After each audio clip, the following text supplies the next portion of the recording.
This morning's last plenary is Tom Love. Tom and Kathy, his wife, Kathy's here, spent 35 years in Asia with various organizations and different capacities.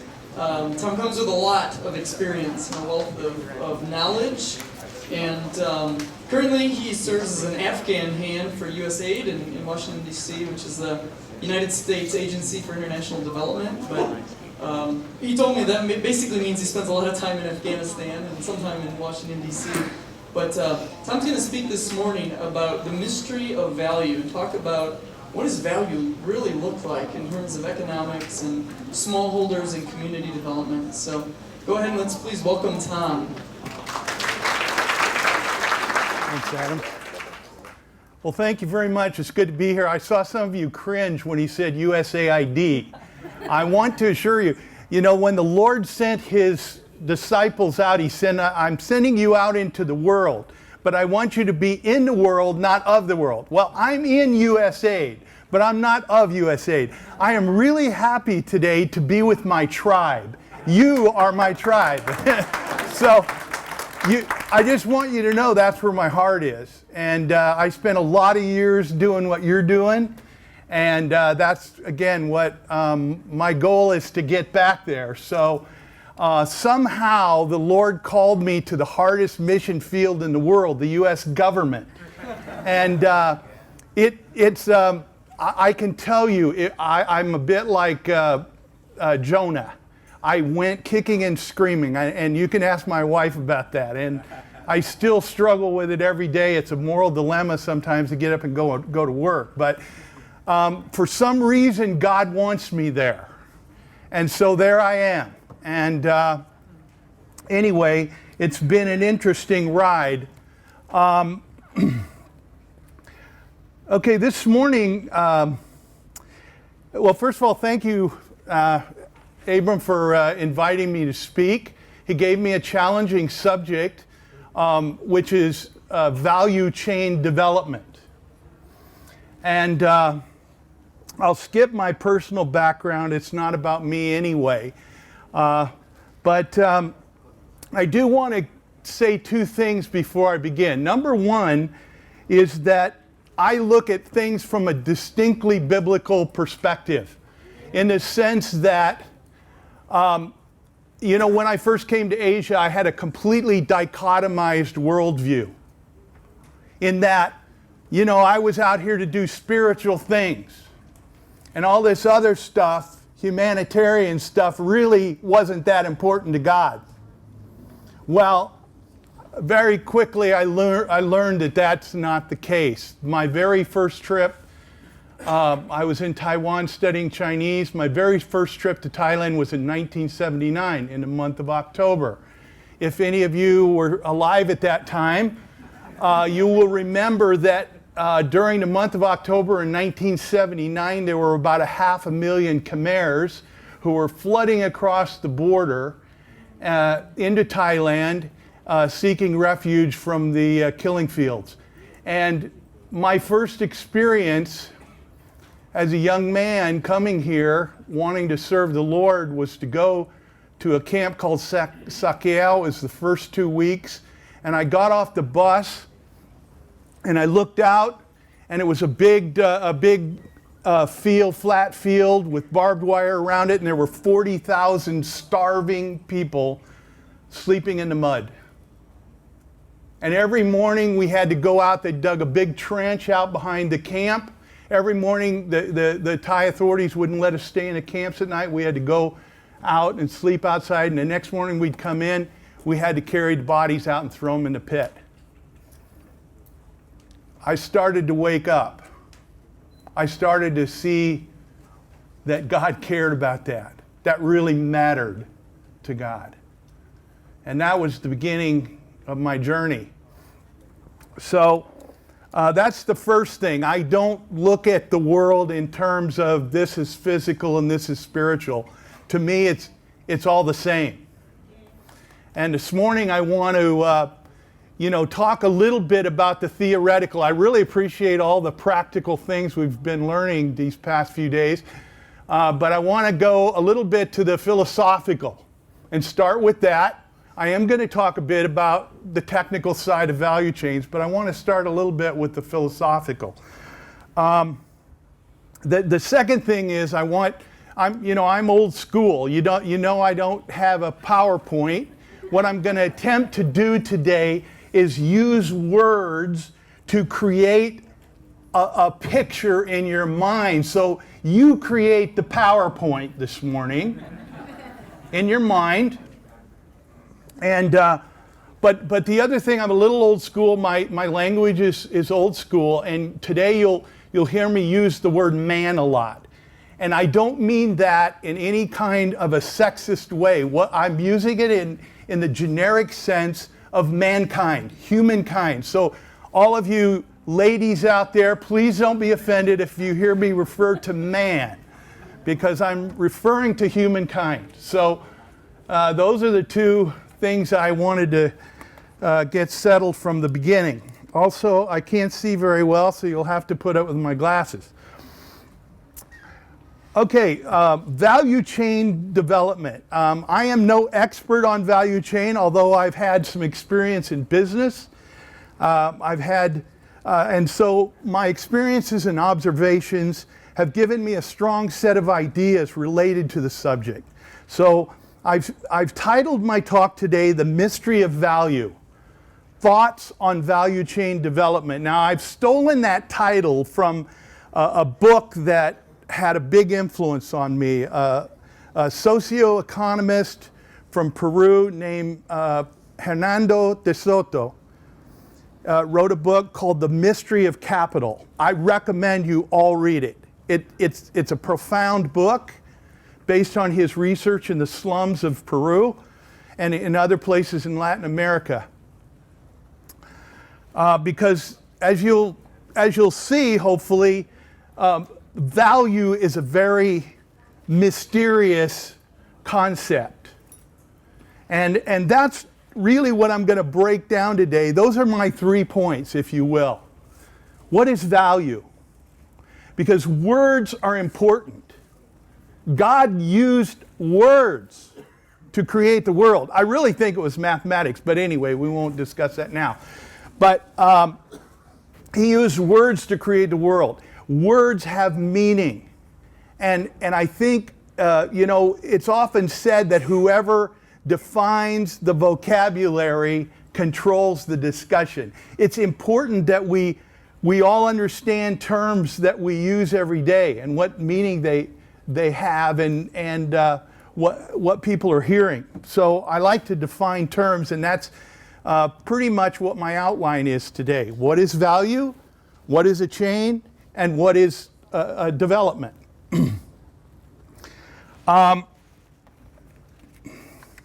Value chains are the development topic du jour these days. Everybody's talking about it. At this point, I work with USAID in Afghanistan. I've been there 4 years.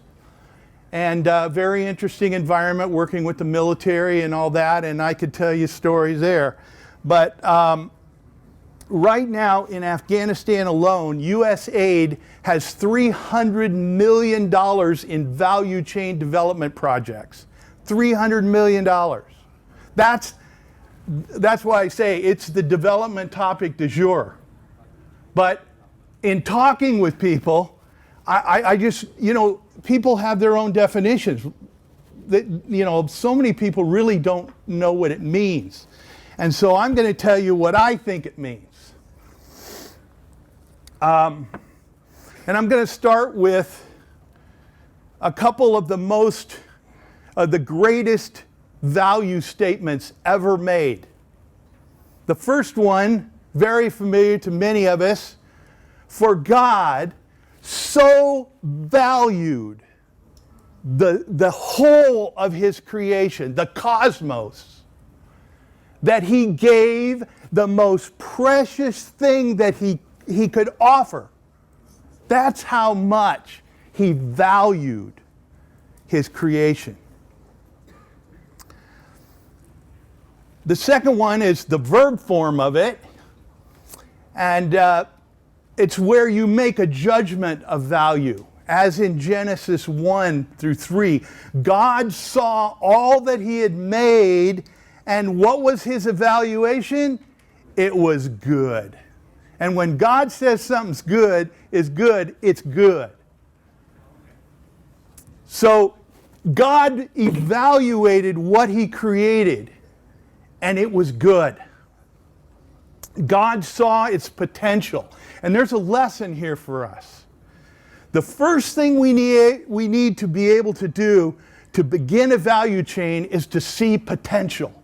God looked at his creation and he saw the potential of it. We're going to talk more about it when we talk about development, but God saw potential, and that's what we need to first have eyes, and we need to create in the people we're working with, is give them eyes to see potential. What do they have? And we're going to talk more about that. And I've got a good example. Probably the patron saint of many of us here was a man who was born in the 1860s in America. He was born into slavery. His name is George Washington Carver. And George Washington Carver was a botanist, one of the first black men to graduate from university at Iowa State University. And he was a botanist and an inventor. And here's what he prayed. Dear Mr. Creator, please tell me what the universe was made for. The great Creator answered, you want to know too much for that little mind of yours. Ask for something your size. Then I asked, Dear Mr. Creator, tell me what man was made for.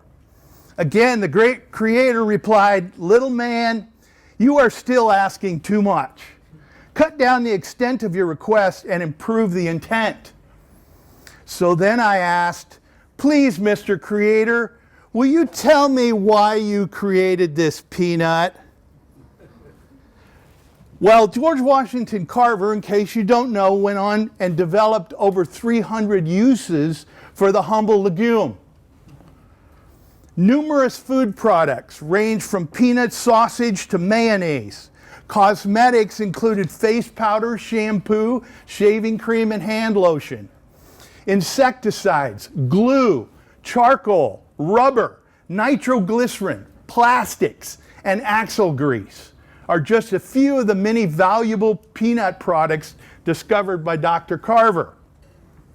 Another less famous of his quotations is also very good. Nothing is so damaging as ignorance. I don't know, you say. What reason is there for you not knowing? You have not looked, and you have not searched. Study to be approved of the great Creator. Be master of things. That's the first thing we need to put in people's minds and hearts. Look about. God's given you eyes to see. He's given you a mind to conceive and understand. Use it. There's another story in the Bible. We call it the story of the Pearl of Great Price. And if you're familiar with that story, it was a guy who was a pearl merchant, and he spent his life going around the world and looking for the most precious pearls to trade. But in the back of his mind, he always wanted to find the greatest, the most beautiful, and the most priceless pearl. And one day he came across that. And it says that he went out and he sold everything. He realized it was so valuable, there was so much value in that pearl, he was willing to sell everything he had to buy that one pearl. He saw the value in it. And what we learn from that is that the perception of value leads to action. When we observe, when we use our eyes, when we use our minds, when we see what we have, then the next thing is when we perceive all that, we do something about it. We may sell everything we have, or God gave His most precious Son. He acted. God saw the potential in creation and gave man the cultural mandate. Be fruitful and multiply. Do something. George Washington Carver looked for the potential in the peanut and began to create products with value to people that never before existed. What is value? Okay, in its noun form, it says, the dictionary tells us that it's the regard that something is held to deserve. The importance, the worth, or the usefulness of something. We can also say of some item that it has, that car is worth $5,000. So we use it as a judgment of worth. It's also used to discuss a person's principles or standards of behavior. One's judgment of what is important of life. And what I like to say is, in that context, is that ultimately it's that which one would give his life for. There's very few things I think that most of us would die for. But those are the real things that matter. They're the real valuable things in life. Okay. We'll talk more about that in a little bit, but how is value created? And I think that's the question for all of us is, in regard to value change, is how do we create value? Well, again, God gave man the cultural mandate. He said, take my creation and discover the things that I have enveloped in creation. And so I define value creation as man applying his God-given creative abilities to discover or develop the mysteries of creation. Be fruitful and multiply. I have a former colleague who is from Guatemala. He worked with the poor down in Guatemala, and they were having a problem because their grain was being stored. They were storing their grain, and the rats kept coming in and eating their grain. And so Arturo said to them, he was talking to him about it. Well, let's figure out a way we can outsmart these rats.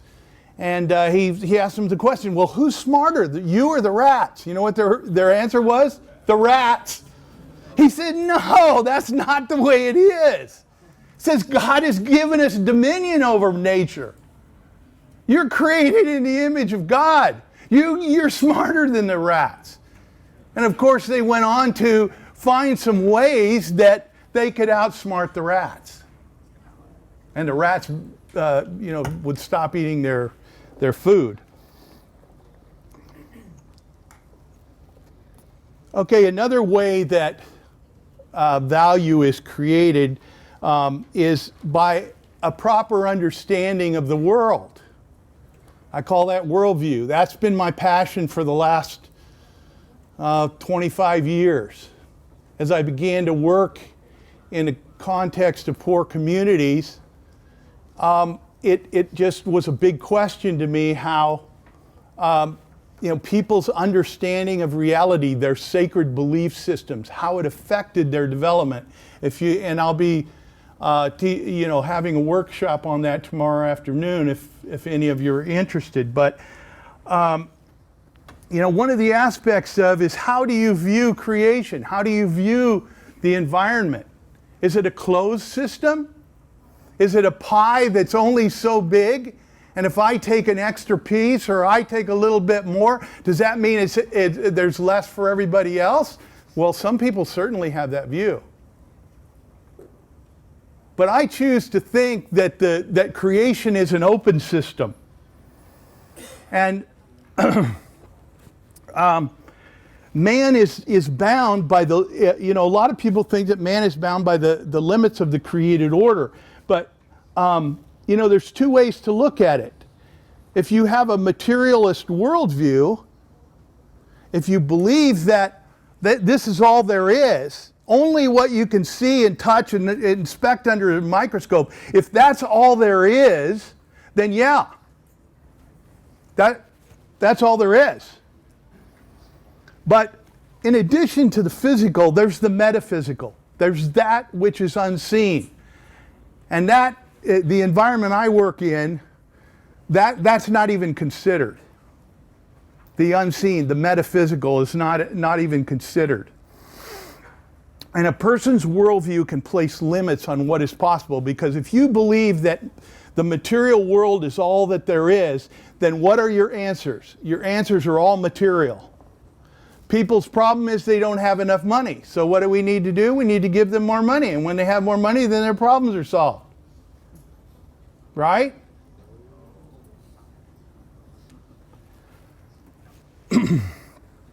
I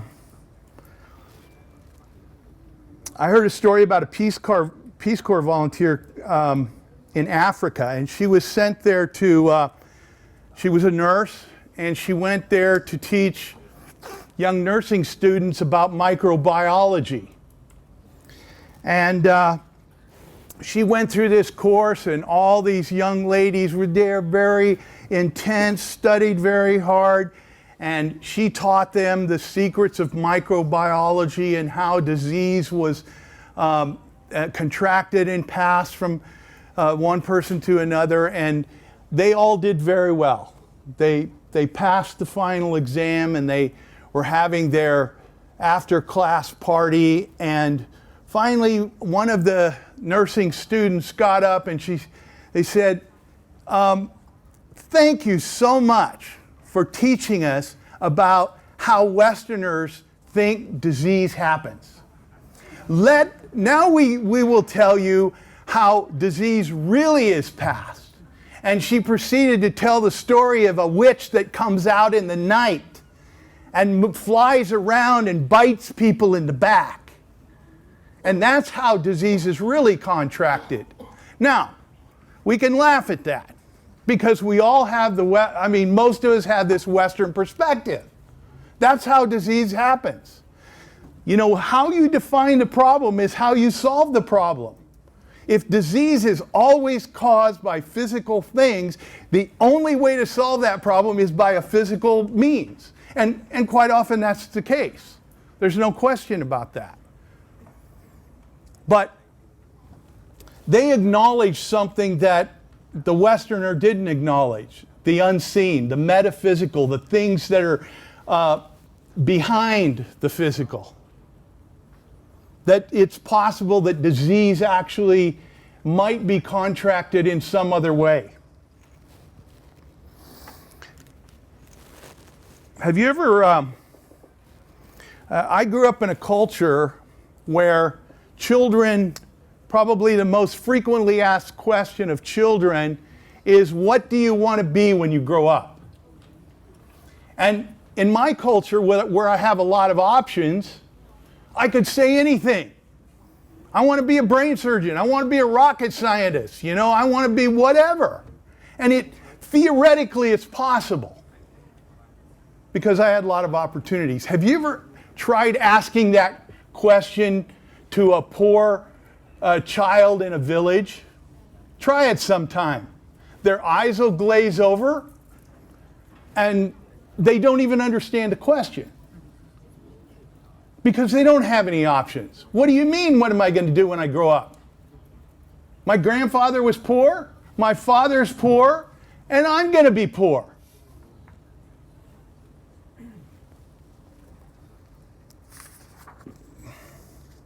Value is created when man's creativity is applied to resources through work.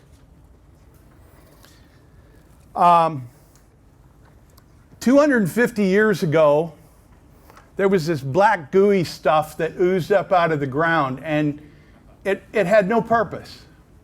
It had no value. Well, today, Wars are fought over it.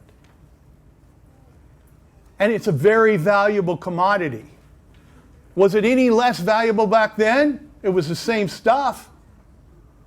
Why is it more valuable today than it was back then? Because of somebody's thought. Because of the applied knowledge of man. How much would you give me for a handful of sand? How much is it worth? Would you give me anything for a handful of sand? Well, sand is mostly made up of silicon. In fact, we have a place in America called Silicon Valley, and it's not because there's sand there. It's because of the chips that are made there out of silicon. And those chips power computers. And where would we be today without our computers? Now, what's the difference between that sand and those computers? Human creativity. That's what added value. I mean, if you think about it, resources are not only in the ground. The ultimate source of resource is the mind. Microsoft Corporation, they don't sell anything. Do you know that? They sell nothing material. They sell electrons. They're one of the richest corporations in the world. They sell electrons.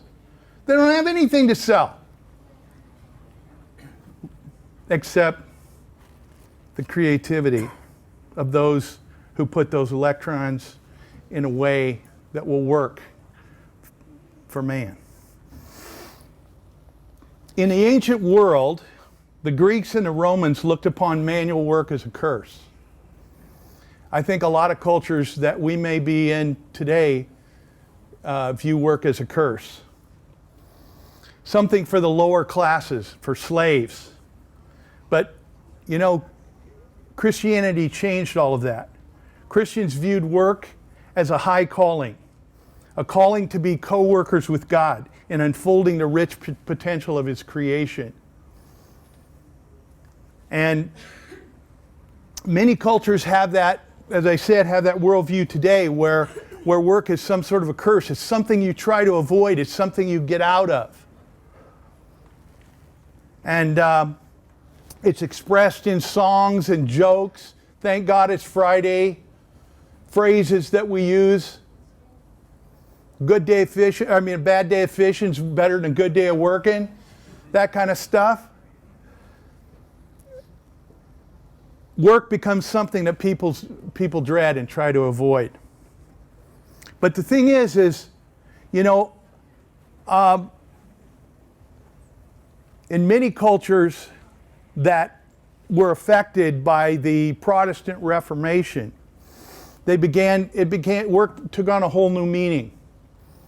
First of all, God was a working God. God worked. Secondly, the words began, as I said, they began to view their work as a calling. That what I did every day was my worship to God. Such words as vocation. The base of the word vocation, again, is calling. God called you. Why do people ask, what is your profession? What do you profess? Again, it comes out of that idea of calling. What did God make me to do? This high work of calling can be traced throughout the history of the church. In the Middle Ages, the Guild movement grew out of the church. It set standards for good workmanship and encouraged members to take satisfaction in the result of their labors. The guilds became the forerunner of the modern labor movement. And if you ever want to read an unbelievably, an amazing document, it's written by a guy named Donald Drew, and it's called England Before and After Wesley. If you want to hear about a culture and a nation that was transformed by the gospel, which included Wesley's preaching of what Max Weber identified as the Protestant work ethic. And I mean, England was the most awful place you can imagine before the Wesleys came on the scene. And England was literally transformed during that time. In fact, two of Wesley's disciples, William Wilberforce and Lord Shaftesbury, were inspired to work for legislation that would clean up abuses in the workplace that led to the demise of slavery. And at their urging, the British Parliament passed child labor laws, safety laws, and minimum wage laws. And my culture has a distinctly Greek view of work. We work out of necessity. We work to earn money to buy things. But you see, we are made in the image of God, and as such, we are made to work, to create, to shape, to bring order out of disorder. God is a working God. This truth gives dignity to all professions. Are we communicating this truth to those we work with? We're agricultural workers here. Societies have a tendency to minimize and even look down on farmers. True? And many people we work with feel that their lives don't matter and aren't worth very much. Here's a word of encouragement you can pass on to the downtrodden farmers you work with. Did you know that the Lord God of heaven and earth is a farmer? The Lord God planted a garden east of Eden. They are in good company. All labor derives its true dignity as a reflection of the Creator. And whatever we do in word or deed, we should do it coram Deo, before the face of God. This is the first step in creating value, that everything you do in word or deed is to be to the glory of God. And people back during the Reformation, the furniture makers back then, people who buy antique furniture from the age of the Reformation, they can tell which ones were made by believers. You know how? Because they look underneath where man can't see. It's not, you just don't see it. But they felt that this piece of furniture that I was making, I'm making it to the glory of God. And so it's as beautifully finished underneath where man doesn't look, but where God can see. Out of that thought was where the beginning of the concept of quality began. God is a worker. God is a gardener. This gives dignity to all professions. Now, bringing this back down to earth a little bit. We'll talk a lot about this in a workshop, but I did want to plant a few seeds in your mind. I'm getting old, so my memory's not very good, but I meant to bring a couple of things I've collected over the years. And I was in Bangladesh, and I saw some figurines, some sculptures, and they're made out of clay. Somebody dug out of ground, the same kind of stuff the bricks are made out of. But they are these absolutely exquisite sculptures, little tiny figurines, and just beautiful. And all they did was take a ball of clay that they dug out of the ground. It cost them nothing, it had no value. And because it passed through their brain and their creativity was applied to this lump of clay, and they got a few sticks and they fired it, and it became something of value. In fact, I was attracted to bring money out of my pocket and pay for it so I could own one. That's how beautiful they are.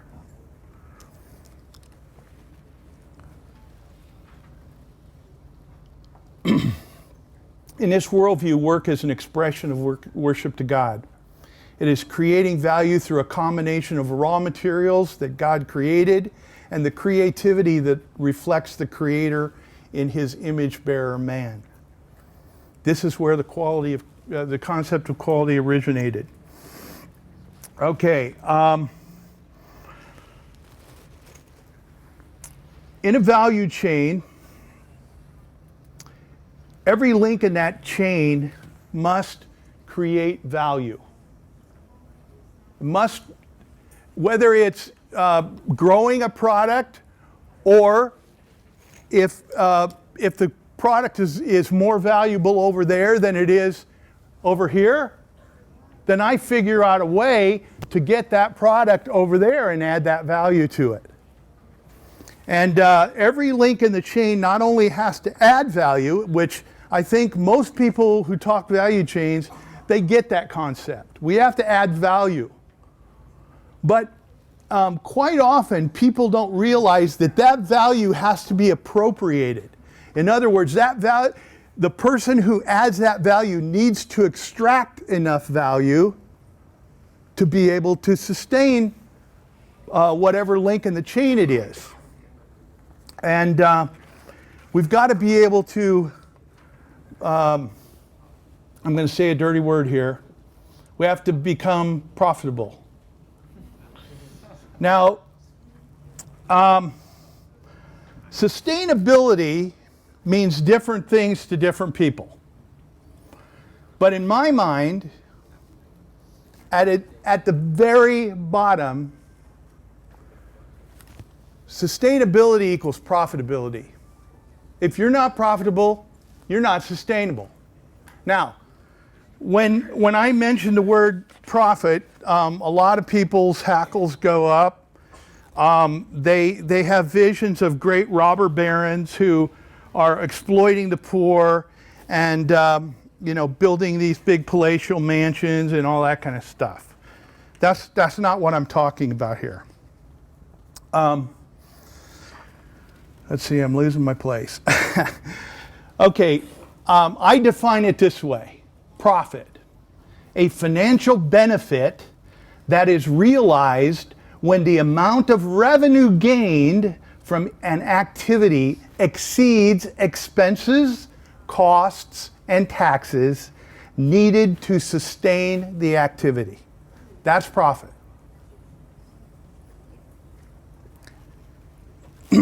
Amazon.com, the biggest retailer in the world, it was founded in 1994, and it did not produce its first annual profit until 2003. That's the way most enterprises are, but the only difference is most enterprises never get to that point because they go bust before they, and I think, this was a hard lesson for me to learn because we all have connections to sources of capital. And we take advantage of those sources to keep bringing capital in and supporting ventures that are not sustainable because they're not profitable. They were not profitable the day you started, and they're still not profitable. And the thing is I think that people in our positions who do the kind of things at the level we do them, we don't often think about that. We don't have a business plan. We don't know how each link in the chain not only adds value, but how much value does it add? And so each link in the chain is there's not enough value created for each link in the chain to be able to appropriate that value and keep it self-sustainable.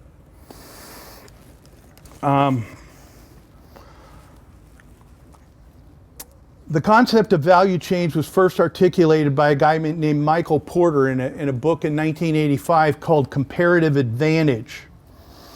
The word chain implies relationship. That's what a value chain is. It's the relationship of people who add value to a particular product and getting it from one end of the chain to the other, from the farm to the fork, if you will.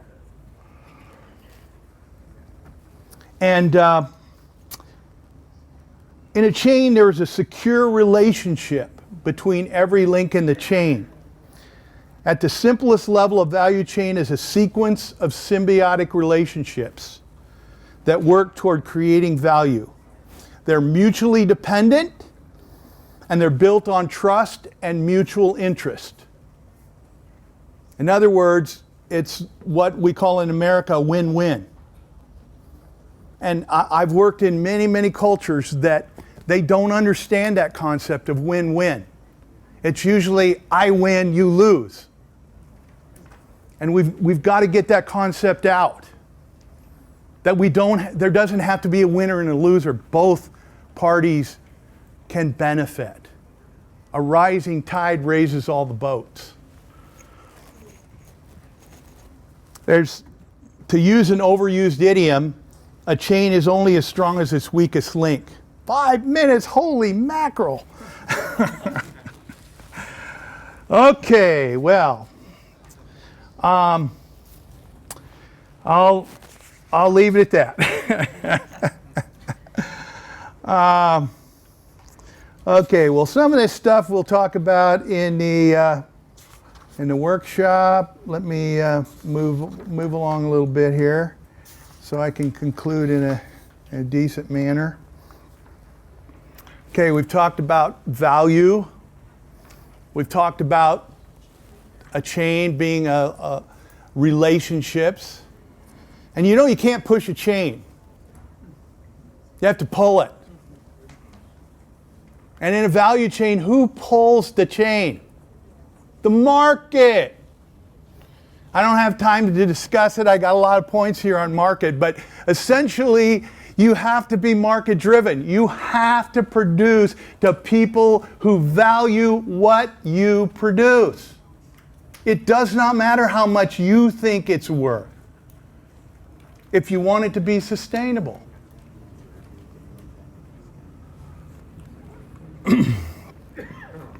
Okay, I want to end by talking quickly about development. I mentioned some of it earlier, but God created the world enveloped. It was covered. It was in the envelope. And when He gave man the mandate of culture to enculturate the earth, agriculture, He said, look at my creation. Look what I have hidden in that creation. Uncover it. Discover it. Develop it. Take it out of the envelope. Our people need to hear this. They need to know that they're co-creators with God. They've been given the power of creativity. I have a whole section on creativity that I'm not going to be able to talk about today. So, okay. Again, the ultimate resource is an inquisitive mind. And I think poor people have been put in a situation where they've been told that by their situation, that their brains aren't any good. They don't realize they have this sense of creativity. And I think it's up to us as development workers to create a sense of wonder, a sense of curiosity.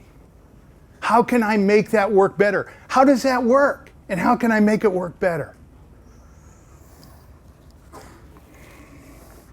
In my work with USAID, I'm often frustrated that programs most often start with a needs assessment. That is the wrong way to start. I like to use a principle called ABCD, asset-based community development. I don't start with a needs assessment. I start with an assets assessment. Because when you come in and ask the community, what do you need? Oh, well, I'll just dig out of my pocket and give it to you.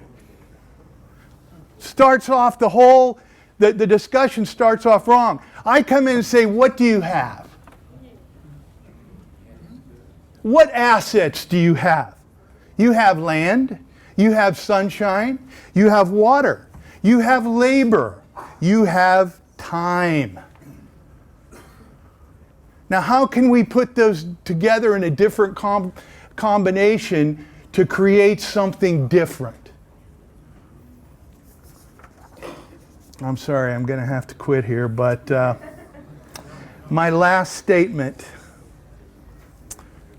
We seek to bring about behavior change in the people we work with, correct? People will not change the way they behave until they change the way they think. Let's say it again. People will not change the way they behave until they change the way they think, the way they perceive the world, the way they perceive the things that are within their grasp. And when they begin to start looking at it a different way, they'll begin to do different things. Well, you'll just have to, if you want to hear any more, you'll just have to come to my workshop. So, thank you. Thank you, Tom. A lot of nuggets of wisdom rooted in a lot of experience, a lot of thought and prayer.